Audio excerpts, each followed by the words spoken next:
संस्कृत में एक शब्द है गजगामिनी। ये सिर्फ एक शब्द है, लेकिन इसका मतलब जानकर आप चौंक जाएंगे। गजगामिनी का अर्थ है वो महिला जिसकी चाल हाथी जैसी हो, यानी ग्रेसफुल एंड मैजेस्टिक। इसे अंग्रेजी में समझने के लिए आपको a woman who walks with the grace and majesty of an elephant कहना पड़ेगा। देखिए, एक संस्कृत शब्द ने अंग्रेजी के पूरे 9 शब्दों का काम कर दिया। यही है संस्कृत की खूबसूरती। अगर आप सोचते हैं कि संस्कृत सिर्फ एक पुरानी भाषा है, तो सोचिए दोबारा। आज तथ्य कथा में संस्कृत की दुनिया में उतरते हैं, इस प्रसिद्ध भाषा के रहस्यों को उजागर करने के लिए, इसकी जड़ों से लेकर इसकी वैश्विक छाप तक, और पता लगाते हैं कि ये प्राचीन भाषा आज भी क्यों चमक रही है।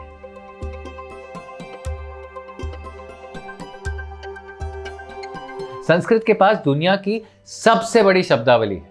कुछ अनुमान के अनुसार इसमें अब तक 102 अरब 78 करोड़ 50 लाख शब्दों का उपयोग किया जा चुका है। संस्कृत एक शब्द के लिए कई पर्यायवाची शब्दों का खजाना है। उदाहरण के लिए, जहां अंग्रेजी में लव के लिए केवल वही एक शब्द है, वहीं संस्कृत में इसके लिए 267 वर्ड्स हैं।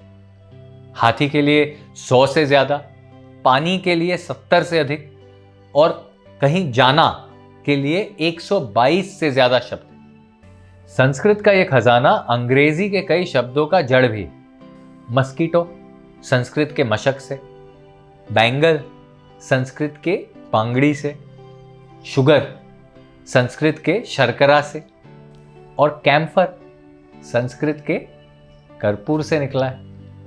यहां तक कि कैश शब्द संस्कृत के कर्ष से निकला है। संस्कृत सिर्फ भारत की नहीं, बल्कि पूरी दुनिया की भाषाओं की जड़ मानी जाती है। ग्रीक, लैटिन, अंग्रेजी, हिंदी, लिथुएनियन, ये सभी भाषाएं संस्कृत से जुड़ी हुई मानी जाती है। यहां तक कि महान विद्वान जैसे वोल्टेयर और इमैनुअल कांत भी मानते थे कि संस्कृत ही सभी इंडो यूरोपियन भाषाओं की जड़ है। सर विलियम जोन्स, एक अंग्रेजी भाषा के विद्वान, ने पहली बार 1786 में यह सुझाव दिया था कि ग्रीक और लैटिन संस्कृत से संबंधित है।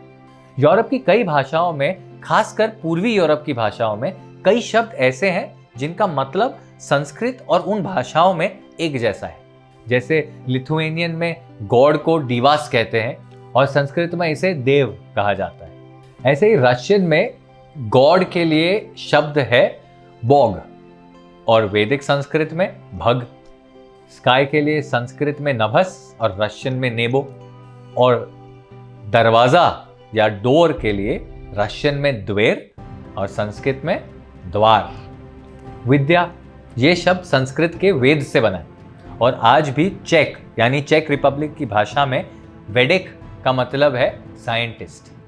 संस्कृत की फैन फॉलोइंग केवल पश्चिम के देशों तक ही सीमित नहीं है, इसका इतिहास दूर दूर तक फैला हुआ है। जी हाँ, संस्कृत की एक जबरदस्त मौजूदगी चीन, Myanmar, Indonesia, Cambodia, Laos, Vietnam, Thailand और मलेशिया तक देखी गई। Nepal, Tibet, Afghanistan, Mongolia, Uzbekistan, Turkmenistan, Tajikistan और कजाकिस्तान में भी संस्कृत की पांडुलिपियां और शिलालेख पाए गए। यहाँ तक कि कोरिया और जापान में भी संस्कृत के ग्रंथ और शिलालेख मिल चुके हैं।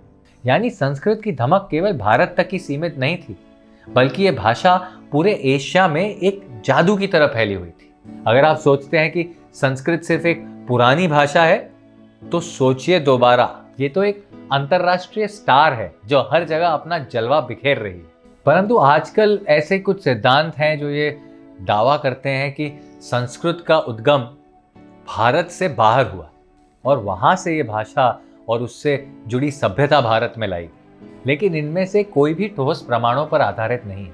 सबसे पहले भारतीय उपमहाद्वीप में संस्कृत की मौजूदगी का ऐतिहासिक और पुरातात्विक साक्ष्य बेहद प्राचीन। हड़प्पा सभ्यता जो लगभग 5000 साल पहले की है, उसमें कई ऐसे प्रतीक और लिपियां मिली हैं जिनमें संस्कृत की जड़ें स्पष्ट रूप से दिखती हैं। ये सुझाव देता है कि संस्कृत यहाँ की प्राचीन भाषा रही होगी। वास्तविकता ये है कि संस्कृत की जड़ें भारतीय उपमहाद्वीप में बहुत गहरी हैं। संस्कृत केवल एक भाषा नहीं है, ये भारतीय संस्कृति और सभ्यता का आधार है। इसके उद्भव को कहीं और से जोड़ने का प्रयास करना उस सांस्कृतिक धरोहर को नकारने के समान है जो इस भूमि से निकली है। तो अब संस्कृत के बारे में इतना जानने के बाद क्या आप संस्कृत सीखना चाहेंगे? हमें कमेंट्स में ज़रूर बताइए। और जिस भी भाषा में आप तथ्य कथा को देख रहे हैं, हमें लाइक कीजिए, शेयर कीजिए और फिर मिलेंगे अगले हफ्ते कुछ नए तथ्यों की अनोखी कथाओं के साथ। नमस्ते।